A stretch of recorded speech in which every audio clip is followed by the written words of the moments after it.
Fala pessoal, tudo bem? Bom dia! Prontos para mais um episódio de Mulheres da Hora? Eu sou a Simone Pinto, do Museu Ciência e Vida. Só para lembrar, eu sou uma mulher branca de 55 anos, tenho cabelo lisos até os ombros e olhos escuros, e hoje estou usando um óculos de metal com hastes bem fininhas, visto uma blusa branca e sempre estou acompanhada dos meus brincos de argolas pequenas. E hoje, no episódio Mulheres na Engenharia Aplicada à Agricultura e ao Meio Ambiente, a gente vai falar sobre como a pesquisadora que atua na Embrapa Meio Ambiente consegue equilibrar a agricultura, que é uma das bases do PIB brasileiro, e o meio ambiente. E para isso, convidamos a nossa queridíssima Paula Packer. Paula, seja muito bem-vinda ao nosso podcast. Estamos super felizes com a sua participação. Mas antes da gente começar o nosso bate-papo, eu gostaria que você fizesse a sua audiodescrição e depois se apresentasse, tá? Sinta-se à vontade, o espaço é seu. Oi, Simone, obrigada pelo convite, primeiramente. Eu sou Paula Packer, eu sou branca, olhos castanhos. Atualmente estou loira, né? Porque a gente vai permeando, estou usando um óculos vermelho. E como você falou, não dispenso os meus brincos de argola, mas eles são um pouquinho maiores. Estou de camiseta branca e um colar que é meio vermelho, meio amarelo, meio preto. É um colar de resina. Então é assim que eu estou hoje, aqui na Embrapa Meio Ambiente. E deixa eu me apresentar.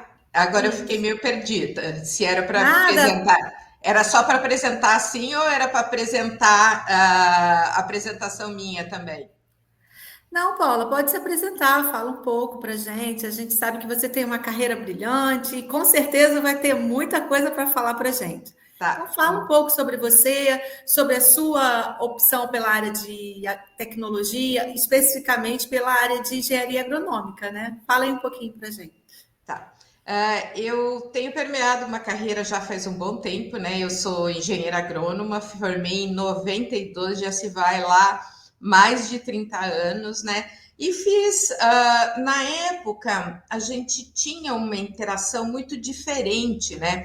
Daí eu comecei a fazer mestrado, fiz doutorado, fiz alguns pós-docs, fiz mestrado em química analítica, eu trabalhava em laboratório, assim, uma coisa totalmente diferente do que eu faço hoje, né? E fui galgando a minha história, né? Na época falava-se pouco sobre meio ambiente, falava-se muito em poluição, mas falava-se pouco em meio ambiente. E eu fui aos poucos construindo essa trajetória, né? Construindo esse roadmap. Aí quando eu entrei na Embrapa, em 2010, né, eu demorei um pouco para entrar, realmente, eu fiquei tentando entrar numa carreira de professora de universidade, e daí em 2010 eu entrei como pesquisadora da Embrapa. E literalmente pivotei minha carreira, né? Eu saí da química analítica, né? Muito ligada à agricultura e fui trabalhar com mudanças do clima. Eu comecei a desenvolver uma nova carreira, né? Não uma nova carreira, mas eu mudei um pouco de área. E eu trabalho como pesquisadora até hoje, né, na área de mudanças climáticas, meço as emissões, vou lá no campo realmente medir as emissões de gases de efeito estufa. A gente pode falar um pouquinho ao longo do podcast. Vou lá trabalhar com isso, são fatores que são importantes para a gente determinar quanto o Brasil emite de gás de efeito estufa, principalmente na agricultura.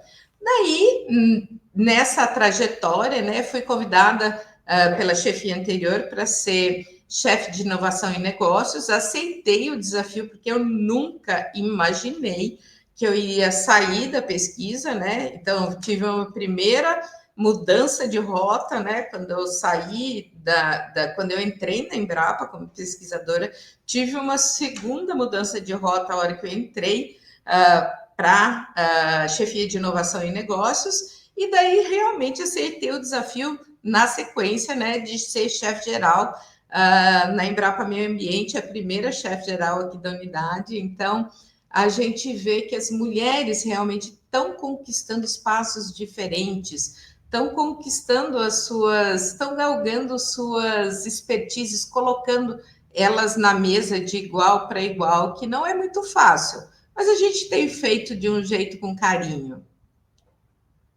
Ai, que bacana, Paula.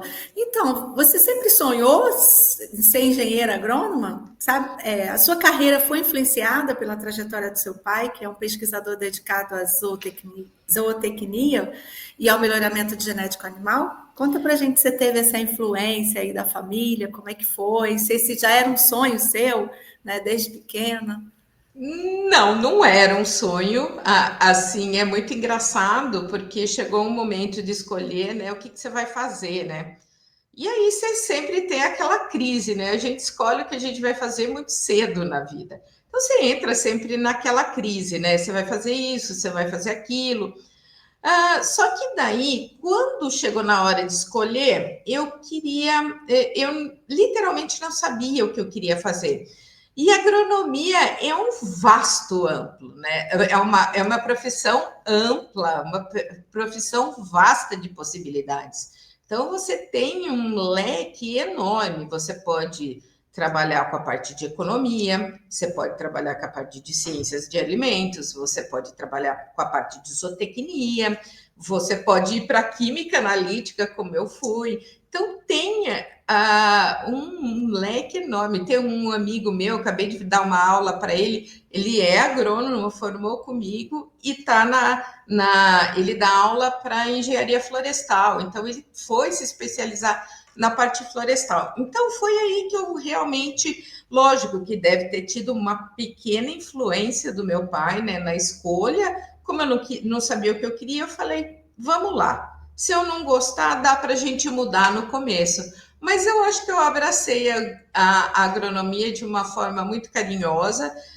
Eu sempre brinco, né? Se eu tivesse que fazer Exalc de novo, eu ia fazer Exalc de novo, que é uma paixão, assim, todos os exalquianos é apaixonado pela Exalc, mas eu também tenho uma quedinha pela física. Olha que louco, né? Não sei se eu faria física, se eu escolheria fazer física, mas quando eu trabalhei muito com química analítica, eu me apaixonei pela física, principalmente de isótopos, né? Um desdobramento um pouco da química analítica. Eu até faria isso, mas pensando assim bem no fundo, eu faria agronomia de novo e sempre tive a vontade de trabalhar nessa interface, né? Agricultura e meio ambiente. E isso aí foi se desdobrando naturalmente na minha carreira. Ai, que bacana, Paula. Assim, a física também é apaixonante. E ela, se bobear, tem tudo quanto é lugar também, hein? Com certeza. Quem sabe aí dá tempo de você estudar um pouquinho mais de física. Bom, você falou que fez engenharia agrônoma na Exalc, né? Citou bastante, com orgulho a Exalc, USP, né? Seguindo mestrado e doutorado em Química Analítica pelo Instituto de Química de São Carlos. E mais frequentemente, você esteve como pesquisadora convidada no Instituto Health, do Canadá. Como foi a sua experiência acadêmica aqui no Brasil e lá fora? Você percebia diferenças marcantes entre os dois ambientes? Havia diferença entre esses ambientes na perspectiva de gênero? Conta pra gente aí como foi essa sua experiência nesses dois ambientes. Eu sempre tenho esse olhar realmente de essa diferença.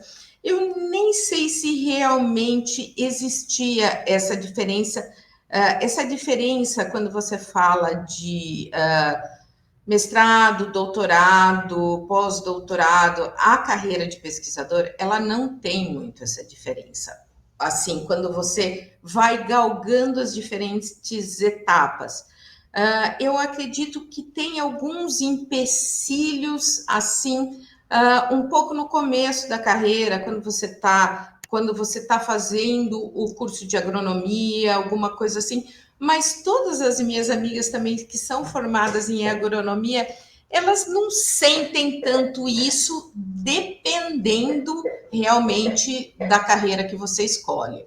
É muito diferente uma carreira de pesquisadora em toda essa parte da agricultura, se você está trabalhando como pesquisador ou se você vai realmente trabalhar no campo. Aí eu acho que realmente tem um bloqueio, a gente sabe, é um meio muito masculino, não sei se ele chega a ser tão machista, mas é um meio muito masculino, muito mesmo. Você vai em reuniões, você vê totalmente a diferença. Você vai em workshops, muitas vezes em encontros, você vê que tem uma mulher na mesa. Então, é realmente um ambiente muito machista. Mas eu acho que aos poucos a gente, com o nosso jeitinho, a gente vai conquistando. Mas existe sim uma diferença entre mulheres que trabalham no campo e a pesquisa. Entre os dois países, realmente, eu não senti isso. Eu acho que no Canadá, principalmente, né, a abertura é um pouco maior, sempre foi tido como um país muito mais liberal. Quando a gente chegou lá, que eu morei 1 ano e meio lá, existia, a gente olhava que tinha realmente não existia muito preconceito em todas as esferas, seja ela para você ter um cabelo colorido, que muitas vezes, quando eu fui para lá, existia alguns preconceitos aqui no Brasil, se você tinha uma tatuagem, lá não, lá é totalmente cada um por si e você é do jeito que você é. E eu acho que isso no Brasil a gente está incorporando ao longo dos tempos. Não é muito fácil, a gente sabe disso, mas eu acho que a gente está conseguindo quebrar esses paradigmas. Ah, que bacana você trazer essa fala para a gente e perceber, né, que a nossa graduação, a nossa pós-graduação também é alto nível, é de excelência mesmo, né? Bom, Paula, você esteve à frente de cargos de liderança, representando a Embrapa no GT, no Comitê Técnico da Indústria de Baixo Carbono, CTIPC, do Ministério do Desenvolvimento da Indústria, Comércio e Serviço, na Câmara do Agrocarbono, do Ministério da Agricultura e Pecuária, entre outros, né? Além de ter participado da formulação do Plano Setorial para Adaptação à Mudança do Clima e Baixa Emissão de Carbono na Agropecuária, 2020 e 2030. Ter ocupado por 5 anos o cargo de chefe adjunta de transferência de tecnologia e, em junho de 2022, como você falou aí há pouco, ter assumido a chefia geral da Embrapa Meio Ambiente. Você poderia nos contar um pouco mais do seu dia a dia de trabalho, considerando esses cargos que você ocupou ao longo da sua trajetória? A gente vai. Quando você vai desenvolvendo uma carreira, né, e eu acho que está à frente hoje da Embrapa Meio Ambiente, nós estamos, né, com essa pauta, nessa interface agricultura-meio ambiente muito forte.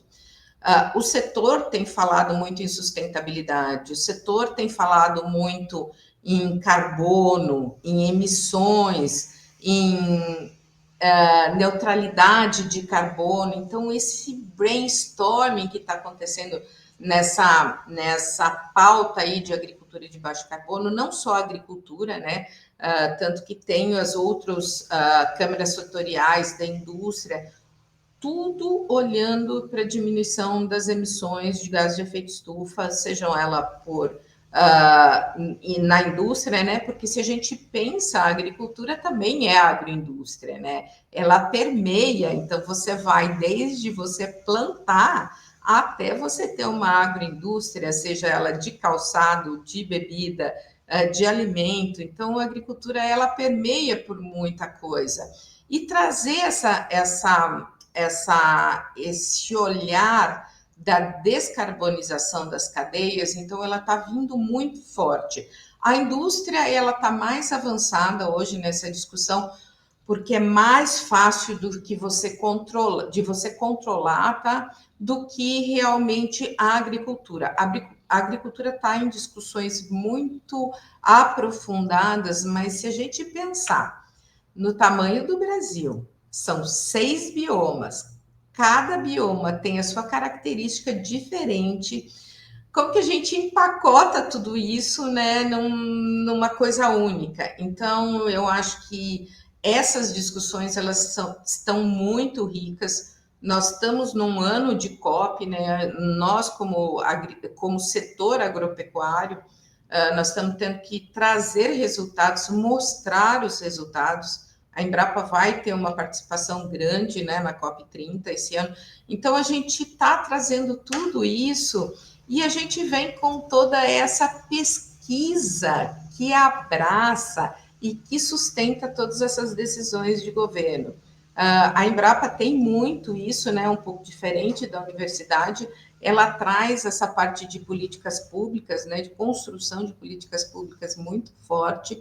Então, ela tem os resultados de pesquisa, a inovação e as políticas públicas. Então, eu venho trabalhando isso há um bom tempo, realmente, não só eu, né, a equipe aqui da Embrapa, não só da Embrapa Meio Ambiente, mas nós estamos trabalhando realmente na construção. E é muito interessante a gente trazer a ciência, né, para pautar essas discussões de políticas públicas, trazer a ciência como balizador da onde a gente quer chegar. Então, na indústria, na logística e hoje em dia na agricultura, que a gente realmente tem que mudar o paradigma e a gente está conseguindo realmente, junto com o setor público, o setor privado, o terceiro setor, fazer essa diferença para o Brasil. Nossa, que legal, Paula. Eu estou muito feliz de saber que temos uma mulher como você ocupando essa posição, preocupada com essa discussão e levando também, né, para os grandes fóruns essa discussão toda. E falando nisso, a gente geralmente vê uma grande presença masculina ocupando determinados cargos, principalmente quando se trata de posições de liderança. Você, por exemplo, é a primeira mulher a ocupar seu cargo atual. Quais são os maiores desafios que você identifica na inserção de lideranças femininas em empresas? E na sua trajetória, você encontrou uma rede de mulheres em que pudesse receber apoio? Conta para a gente um pouquinho dessa questão.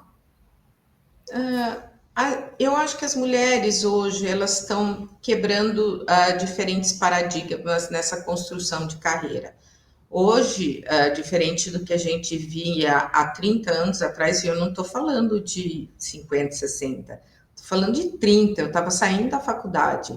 Quando eu estava saindo da faculdade, numa turma de 250, tinham aproximadamente 50 mulheres. Hoje, você vê os cursos de agronomia, muitas vezes tem mais mulheres do que homens. Então, eu acho que ao longo do tempo, essas diferenças foram sendo quebradas. Não quero dizer que é fácil, não quero dizer que hoje é igualitário, não é. A gente sabe muitas vezes que muitos cargos de liderança o homem ainda ganha mais que a mulher, mas todo esse movimento de inclusão da mulher em diferentes carreiras de liderança, ela tem sido muito importante. Eu acho que ela passou por um momento realmente de abertura, na qual a mulher teve que realmente colocar o pé e falar, não, nós estamos aqui, eu tenho um cargo de liderança, ou eu sou quem está tocando a fazenda, eu tenho não sei quantos empregados realmente na fazenda, fazendas grandes, fazendas médias, fazendas pequenas. Isso eu estou falando realmente na área que eu trabalho, né, na agropecuária. Então, tanto as mulheres foram galgando cargos de liderança em empresas, tanto que elas estão galgando também cargos de liderança numa sucessão, né, numa sucessão familiar, elas também estão conseguindo realmente se posicionar. Tem grandes mulheres à frente de negócios totalmente diferentes em fazendas ou mesmo na indústria. Então, eu acho que esse momento de posicionamento foi muito importante na hora que a gente vem com o congresso de mulheres, a gente vem com grupos de mulheres, discussão de mulheres, e agora eu acho que a gente está num momento, já passou um pouco esse momento de alarde, e agora eu acho que a gente tem que entrar num momento que a gente é um momento um pouco igualitário no processo, entendeu? Não é porque você é mulher que você tem que estar designada para um cargo. Eu acho que a gente está passando um pouco, vai perpassar um pouco, vai demorar, mas eu acho que essa inclusão, daqui a 10, 15 anos, ela vai vir naturalmente, por meritocracia, porque a gente é igual, a gente tem diferença de gênero, mas nós somos iguais. Homens e mulheres, podemos ter um pouquinho menos de força, que temos mesmo, mas eu acho que a gente consegue fazer todos os trabalhos no mesmo patamar. Alguns poucos que a gente realmente não consegue, mas o resto a gente está aí na briga juntos. Isso é verdade, né? Pode diferenciar na hora de carregar um peso para lá e para cá, mas mesmo assim a gente carrega. Ah, com certeza, troca um pneu, faz um monte de Exato. coisa, não tem crise, não. Então, Paulo, você possui uma trajetória brilhante, né? Que pode inspirar e abrir caminhos para mulheres que desejam fazer a diferença no setor do agronegócio brasileiro. Pensando nisso, quais habilidades você entende que seriam importantes para chegar nessa posição que você ocupa hoje?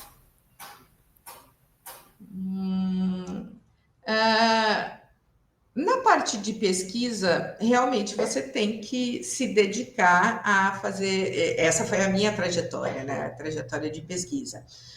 Você tem que se dedicar e ter aptidão a fazer pesquisa. Fazer pesquisa é uma coisa assim fantástica. Eu vou confessar um pouco que eu não vejo a hora de voltar realmente a ser pesquisadora. Ser pesquisadora é olhar realmente como que a gente pode colocar toda a criatividade, é lógico, baseado em ciência, baseado em estudos, a gente estuda, mestrado, doutorado, são quase 10 anos, né? Hoje em dia é mais enxuto, os programas são mais enxutos, mas eu fiz 3 anos de mestrado e quase 5 anos de doutorado, fiz vários pós-docs. Então, essa trajetória é realmente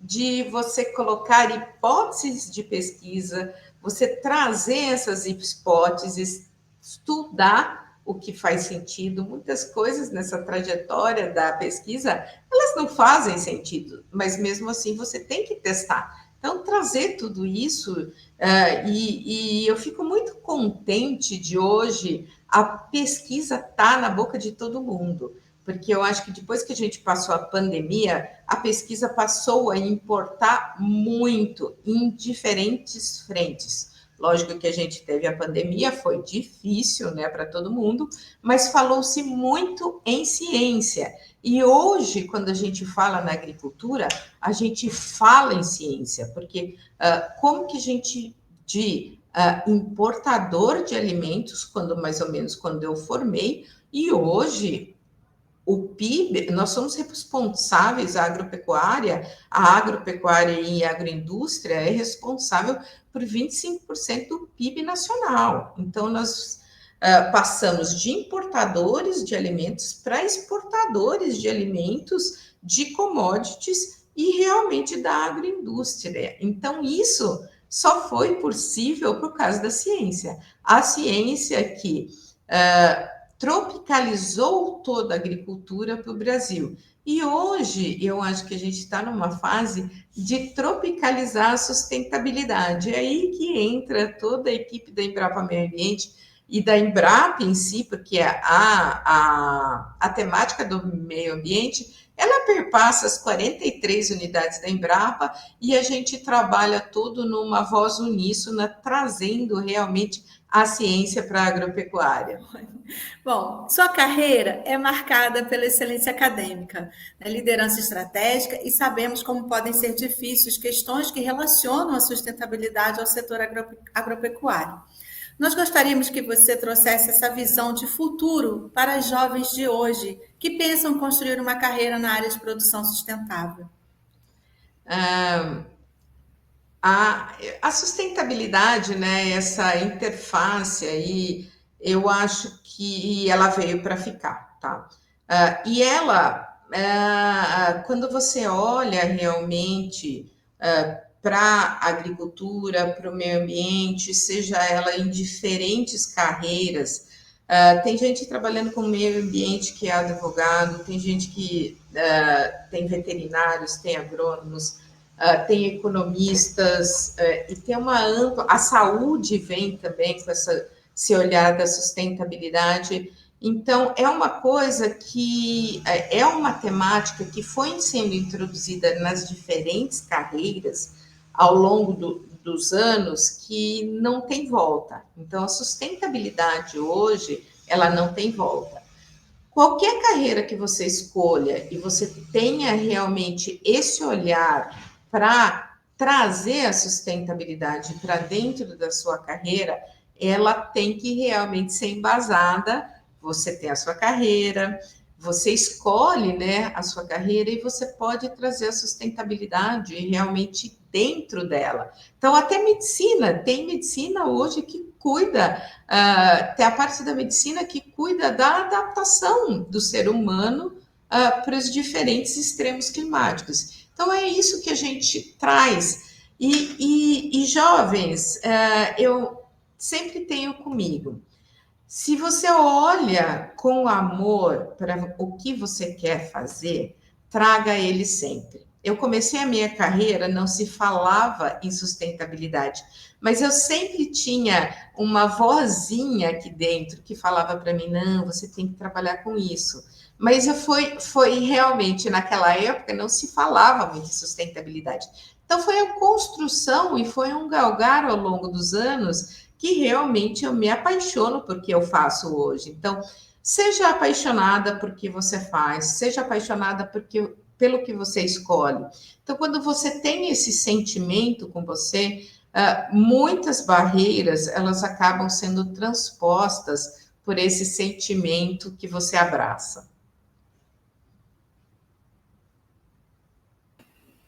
Com certeza, dá para sentir na sua voz a sua paixão.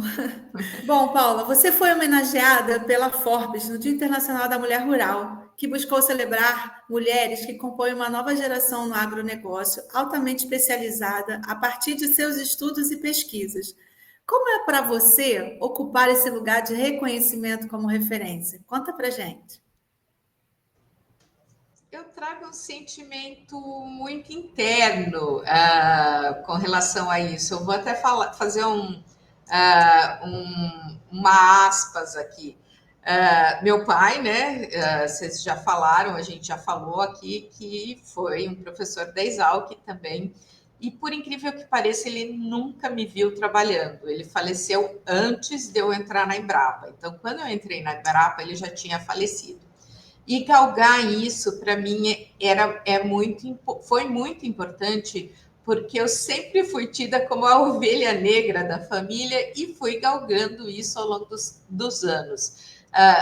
É o esforço, é o reconhecimento, é o estudo, é o trabalho, e ser realmente reconhecida entre essas 100 mulheres é assim um diferencial. Tem muitas amigas que estão ali realmente nessa lista também, e a gente traz conosco esse sentimento feminino, esse reconhecimento feminino, esse jeitinho feminino. Eu acho que o jeitinho feminino faz diferença. A gente traz esse sentimento, esse amadurecimento diferente. Então, olhar realmente essa carreira, olhar para trás, me deixa orgulhosa. Eu vou sentir, vou poder falar assim. Eu me sinto orgulhosa, porque foram coisas que eu fui galgando ao longo dos meus anos, do meu esforço, das minhas noites sem dormir,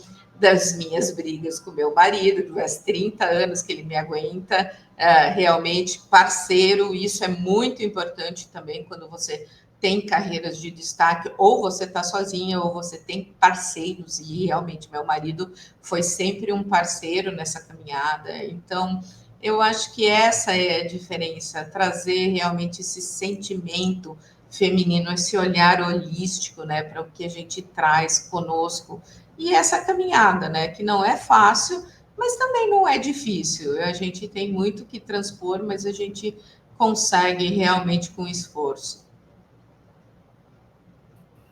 Ah, que bom. Também nos deixa orgulhosos também. Saber que você está lá sendo reconhecida e ganhando esses prêmios por conta dos seus estudos e suas pesquisas. Bom, Paulo, a gente está caminhando aí, né, para o nosso finalzinho, mas vamos bater um pouquinho mais de papo. E aí eu gostaria que você deixasse um recado, um conselho para os jovens que nos escutam e que desejam seguir essa trilha da ciência. Meninas, a trilha da ciência, ela é, como que eu vou falar? Ela é deslumbrante. Eu gosto, eu sempre lembro que aos 6 anos pediram para a gente desenhar, né, o que, que a gente queria ser quando a gente crescesse. Por incrível que pareça, não tenho uma memória muito boa, mas eu lembro disso. Eu desenhei uma cientista maluca. Então, é esse realmente olhar, estudar. Você gosta de estudar? Você gosta da ciência? Um cientista ele tem entregas de pesquisa e desenvolvimento, que é o core, né, que é a base do que a gente faz, mas a gente também pode trabalhar com inovação, com políticas públicas. Então, toda esse descobrimento da ciência, todo esse trabalho com a ciência, ele é muito enriquecedor, ele é muito a gente traz um orgulho, né, de ser cientista. Eu tenho várias amigas e vários amigos que trabalham realmente aqui na Embrapa, ou na Embrapa Meio Ambiente, ou nas universidades. A gente traz conosco essa curiosidade peculiar de cientista. Então, essa curiosidade que nos move. Por que isso é assim? Então, vamos estudar por que o solo é assim, por que as emissões de gases de efeito estufa oriundos da pesquisa são assim, por que os micróbios que estão ali no solo são assim.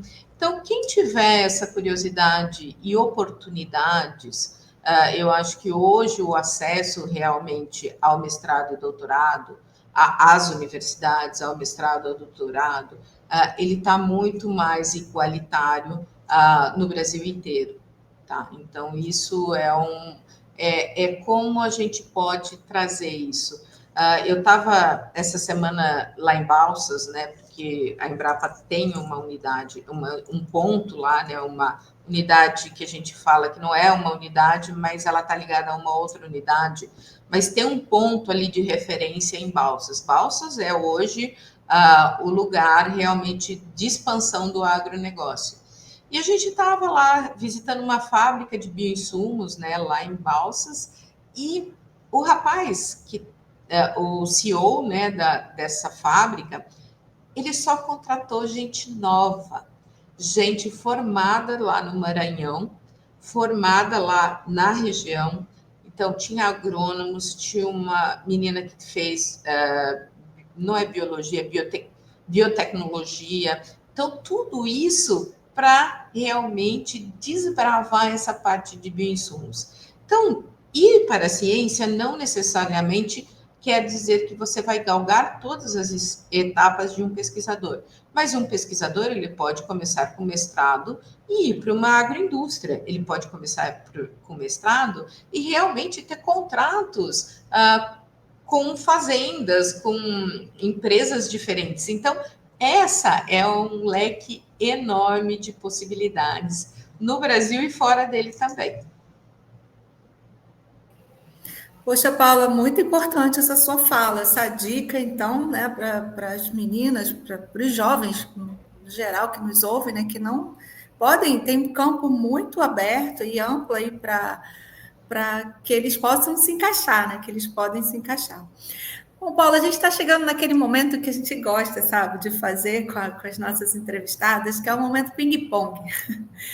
Eu faço uma pergunta e você responde, tá? Então vamos lá. Uma música. Eu estava pensando um pouco nisso, né? Eu acho que quando a gente vai galgando, né? Hoje eu estou com 57 anos, a gente vai galgando a nossa vida, vão tendo diferentes músicas, mas hoje a música que eu adoro, assim, é uma música, chama A Estrada, do Cidade Negra. Então ela fala: você não sabe o quanto eu caminhei para chegar até aqui. Então, acho que ela hoje em dia traduz muita coisa da minha vida, traduz muita coisa do meu momento atual, como nessa realmente nesse roadmap aí da minha vida. Então, ela traduz muito. Ah, muito bonita mesmo essa música, eu também gosto dela. Um livro. Livro tá mais difícil. Eu tenho livros assim que perpassam o momento. Mas um que me marcou muito é um livro assim que eu li há muitos anos, foi O Nome da Rosa. Por incrível que pareça, é um livro que me marcou bastante. Ah, é muito bom também. Esse é um livro, a edição já é antiga, mas ele é bem interessante. Preciso até relê-lo. Estou até pensando, coloquei na minha lista para leitura novamente. É muito bom mesmo. Um filme. Um filme, esse filme é o que eu mais gosto mesmo, que é Blade Runner. É Olhar para o Futuro. É um filme que ele é antigo, se você for assisti-lo novamente, a primeira versão, né, o primeiro, mas ele é sempre muito atual, que a gente tem que realmente olhar para o futuro e fazer a disrupção do futuro. Então, isso eu trago muito comigo na minha vida profissional. Então, o que a gente vai fazer daqui a 10 anos? Não é a mesma coisa que a gente está fazendo aqui. Então, a gente tem que ter esse olhar para o futuro e esse olhar como que a gente quer, como liderança, levar as equipes até lá. É muito importante mesmo essa reflexão, né? O que eu quero daqui a 10 anos, onde é que eu quero estar, o que eu estou fazendo. É muito bom esse filme também. Um lugar. Eu gosto muito de montanhas e de praias, mas um lugar que assim me marcou muito. Nossa, agora eu não vou conseguir lembrar. Não é Lagoa Sul, é putz, agora ficou. Na Chapada, em Cavalcante, dentro de um lugar quilombola, eu acho que é Lagoa Azul mesmo. É um lugar maravilhoso, Cavalcante, cachoeiras, é assim sensacional. Eu gosto muito de praia, eu gosto muito de montanha, então, mas os lugares também vão mudando. Eu acho que diferentes espectros também. A minha casa também é um lugar legal, então não tenho um assim de preferência. Esse foi o mais difícil. Tudo bem. Uma mulher que você considere da hora. Essa eu tenho uma especial, Madame Curie, que foi a que ganhou duas vezes, a única mulher, eu acho que é o único cientista que ganhou o Prêmio Nobel da Química e da Física. Então, essa é uma referência, assim, para mim. Tanto que eu falo para você que muitas vezes eu queria fazer física, né? Então, ela trabalhou com a parte isotópica. Tudo bem que ela trabalhava com isótopos radioativos, eu trabalhei muito na minha vida com isótopos estáveis, mas é uma referência. Ela foi uma mulher totalmente diferente para a época, quebrou barreiras e isso é um ensinamento. Ah, com certeza, é uma inspiração também. Bom, Paula, nós estamos encerrando aqui o nosso papo, esse papo maravilhoso. E nesse momento eu queria deixar aberto para você, que caso você queira falar alguma coisa, deixar alguma indicação, se tiver mais algo a dizer, a compartilhar conosco na nossa perspectiva de ampliar essa visão das meninas, dos jovens, né, para a carreira científica, é com você. Eu acho que eu tenho algumas coisas assim. Sorria sempre, tá? Lógico que não é a todo momento que você sorri. E tenha amor pelas coisas que você escolhe e pelas coisas que você faz. Com amor, você acaba quebrando barreiras. Muitas vezes não é fácil, a gente sabe disso, a gente sabe num contexto de Brasil, mas meninas, tudo que vocês façam, façam com amor.